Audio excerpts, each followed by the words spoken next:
Hi, it's February 7th, 2025. It's time for one of James's video diary entries for the day. I'm in Indiana tonight at a truck stop. I'm trying to figure out if it's worth going for or not or what. Talking to my cousin, I need to do that when I get back into town. I'm surprised I'm still working with Mount Pleasant Express. I can't see this truck making money. And with the organization operating the way it does, I can't honestly say it's making money. I mean, it's blind robbing me by 5% of my paycheck. Crying that my inspection isn't doing very well. I just don't report half the shit I find. Normally I could fucking live with a lot of it.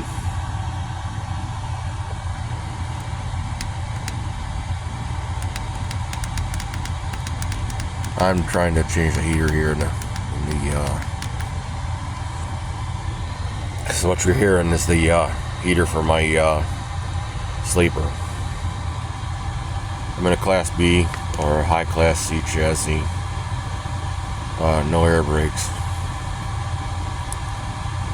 I want to get into an organization where it's a good organization, something I can build from. Driving's just like McDonald's when I worked at McDonald's, or cleaning for ABM, or cleaning for Night for that matter.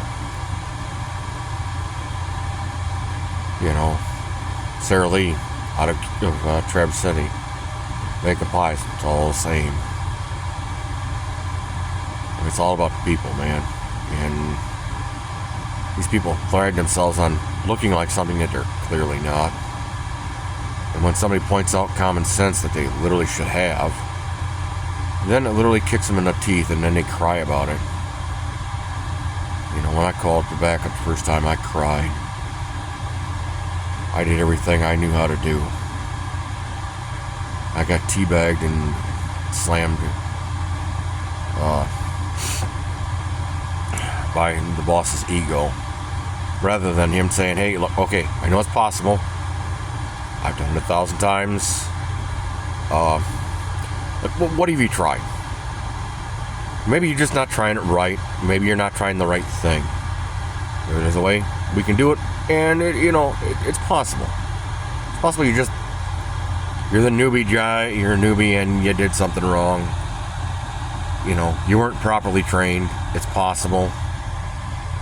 I've seen other places where your deficiencies in the training program at the company.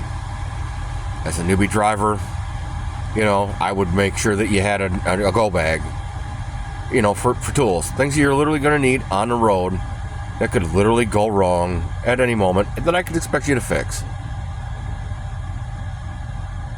Here's a card for maintenance when it exceeds the capability. It exceeds your ability to do it. You call me, I authorize it, we get it done. A little bit of a complicated deal, but it's not hard. It's not like a lot of things in life.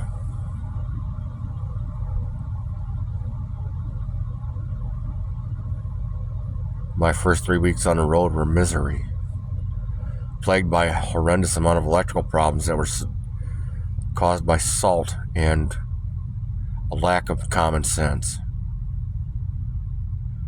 Person trained me didn't do the truck very well, and they sent me out on the road. Oh yeah, it's great. Motherfucker's falling apart, and I'm literally chicken scratching it because I literally don't have the motivation to cut it out and do it right. To cut it out and just dig it out. Because as an auto mechanic, that's my primary thing when I was an auto mechanic was I do it the hard way. I literally dig into it. Because the customer always lies. They always do.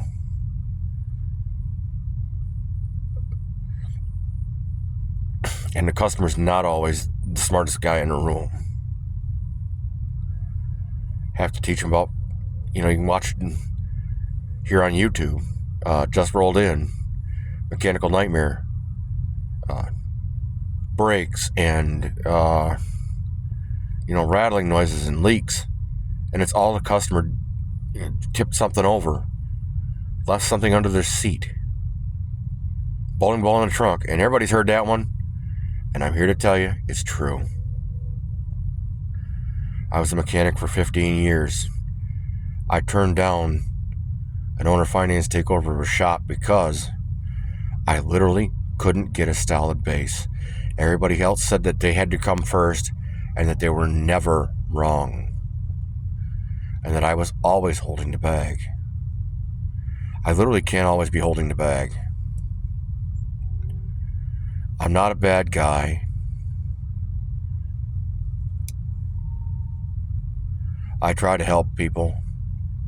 But when they turn me into their ATM and I literally can't do it anymore, that was why I left Lear.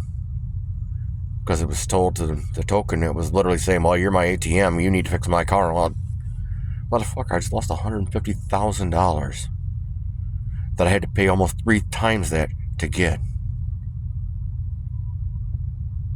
And I had to literally suffer in silence, deal with poverty. People crying, well, why don't you have this? Hey, motherfucker, if you literally had to pay responsibility for the actions you took for your decisions, this literally wouldn't have happened. Why? Because everything you're deciding is fucking me up the ass on paycheck wise. It just is. It's literally putting me in abject poverty. You as my support system, Kayla and Roy Moore, should have supported me. Listen to me, not the gremlins in your fucking head. It's like everybody, all these girls, they listen to the gremlins in their fucking head. If they had half a fucking brain and took out an investigation and looked at the evidence objectively, they would understand.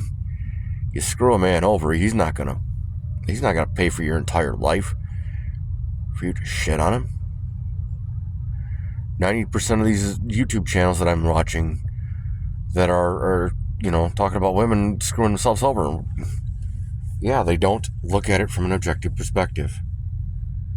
They literally can't learn because nobody has literally forced them to say you have to take responsibility for your actions. And this responsibility is going to hurt. And now this has to absolutely be intentionally, viciously mean, simply because if you are literally told that you literally can do no wrong, there are no consequences for poor behavior, there is no consequences for lack of work ethic, for lack of skill. Skill can be changed. It really can. I'm proof of that. But work ethic, if you're literally not willing to work,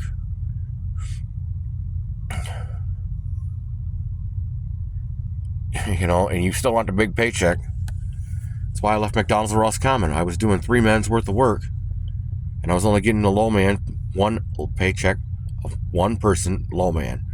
I was doing 3 people high man, 2 people low man, and I was doing my own job.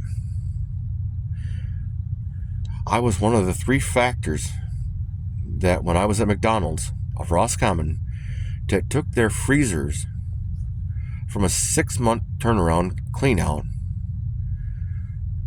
to 4 days, informing their managers about cash handling practices and explaining that poor cash handling practices it leads to paycheck seeding. Well, if I can literally walk after the restaurant's closed, I can literally walk out in the drive-thru and pick up a paycheck in 6 months. I can pick up a paycheck for 6 months of pay, picking it off the ground.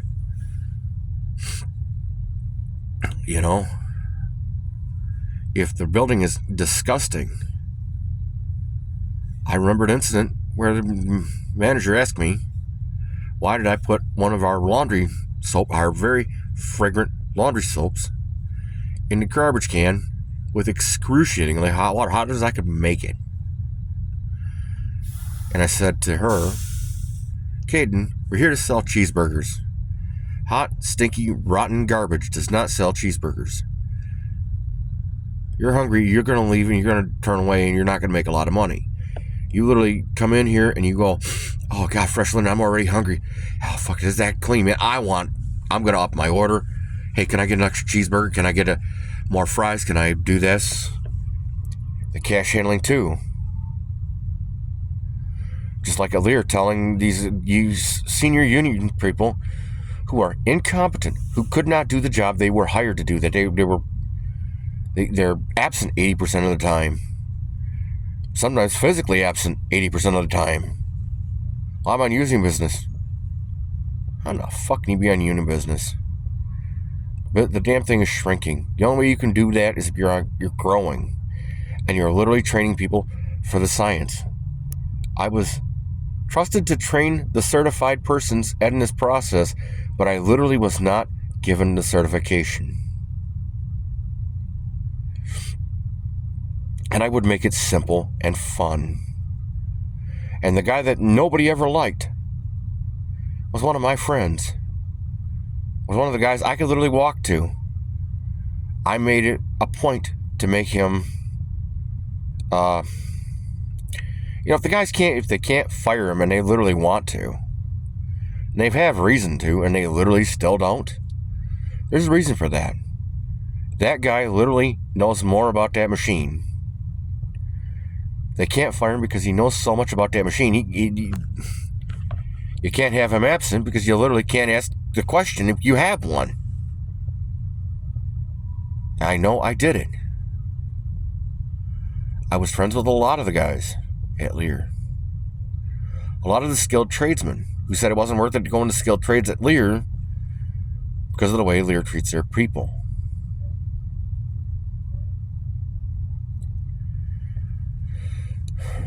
By the time anybody figured out, hey, this guy's sandbagging like a mother because he's literally asking for things, he's providing all over the place. When he needs something, he literally comes out and just point blank asks you for it. If you're literally going to say no, there are going to be consequences for that. The woman I dated, I tried to date, did that. After 3 years, it cost me $150,000. I had to walk with my toolbox and everything. I cried for months when that happened. But I literally had to tell them, look, man, it has not been important to you for over 3 years. The minute it's important to you, I've already lost. I literally cannot provide the things I promised. You literally have lost. Because I have lost. I cannot cover my end of the bargain. You're too late. You wasted 3 years. You literally could have, at any time in those 3 years, said yes and started the process. And instead of losing money, you'd be making money. I'd be using your resources with my skills, knowledge, and abilities. At the time, I had a lot of tools. I was tool heavy. But I literally could never save anything because Gayla wouldn't allow me to save it. Roy wouldn't allow me to save it. Do not touch this unless the house is falling in. Oh, it's gone. It's gone because you don't fucking want me to have it to be able to build a bank. If I literally cannot build a bank, I literally cannot use that bank to build myself forward. It's one of the emotional abuses of my parents. Now I forgive them for all the trespasses. And I forgive them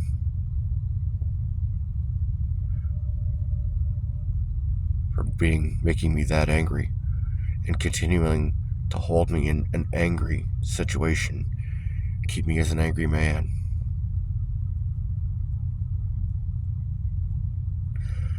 Now that I'm away from it, I do get some abuse, and some of it, all humans abuse each other a little bit. But 20 plus years of intentional, willful, institutionalized abuse, there's no excuse for that shit. Dawn, if you're watching, my sister, You're in the same boat. You literally could have done better. But you chose your fate. If I won a lottery tonight, and I could. I'm a lucky man. Shit happens all over the place.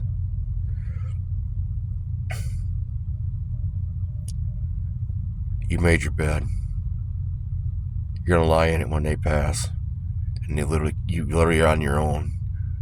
You're gonna boo-hoo your way to people. Donna Burkett, you didn't technically lie to me, but you literally changed a promise to me without telling me because you didn't want to do something that would suck for you. It's part of being an adult. You make a promise and it has a suck part for you. That's why I won't be with you. I find you a liar. Only liars change promises so that they literally don't have to follow through with them. Liars compartmentalize so that they can cheat on people. I'm generally an open book. Anyone who has any goddamn brains around me and an ounce of common sense will know that if I'm sandbagging because I literally do not want to be abused. If you promise me $900 a week, you better fucking deliver it. The only reason I'm still with Mount Pleasant Express is because I need 3 months experience to be hired by anyone else. Swift's trying to bug me again. Well, now it's important. Now they found out that I'm not unstable, that I deal with abuse, and I walk away from it.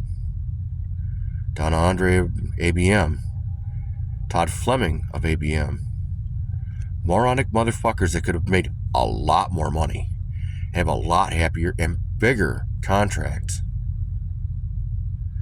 through simple process of training and stop buying your own Kool-Aid. Lear, if you had any brains whatsoever, the guys that you literally call when nobody else will do the job, you fire them and you screw them over and you wonder why they don't want to come back to you. Wonder why your Roscommon plant is failing. He went from 3 shifts, 7 days a week, 2 plants, to 1 plant, maybe a shift and a half. 5 days a week. McDonald's, you actually took my advice, because I think Michael stepped up and said, hey, look, due to my proximity investment in the community, I can literally do this. I can do this. And he was smart enough to step up, take command, lead by example, do peekaboo shit by coming in and checking in the middle of the night instead of going for a cigarette. He was right, and it got him a better job.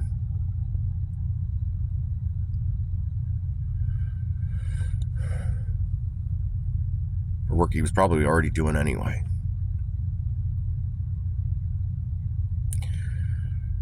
Frank, if you're listening, from the old franchisee, look, what I wanted is a long-term, ongoing, premeditated sexual monogamy with a woman to be paid relatively fairly. Relatively. I don't have to be the best paid guy in the shop. Unless I'm the guy who's literally got everything and literally can follow the rules in such a way that it generates capital. Then Shram, I'm sorry. I didn't take your shop.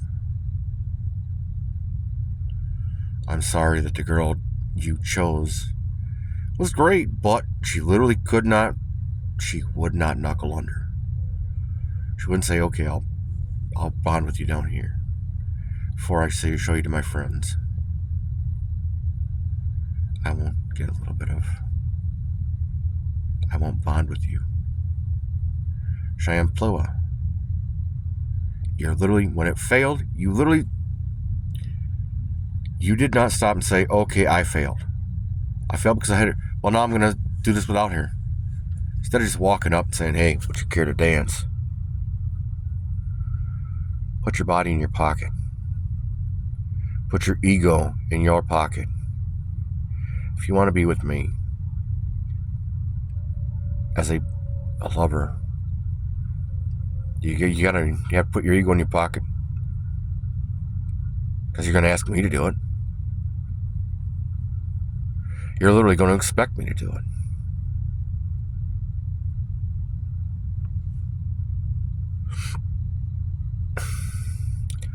And I thank all my subscribers, commenters, for being with me through this rant and through this journey of my life. I know I'm not really helping you, and I'm sorry. This was to help me. It was because the people around me, I found I couldn't trust them, and now I'm having to trust strangers.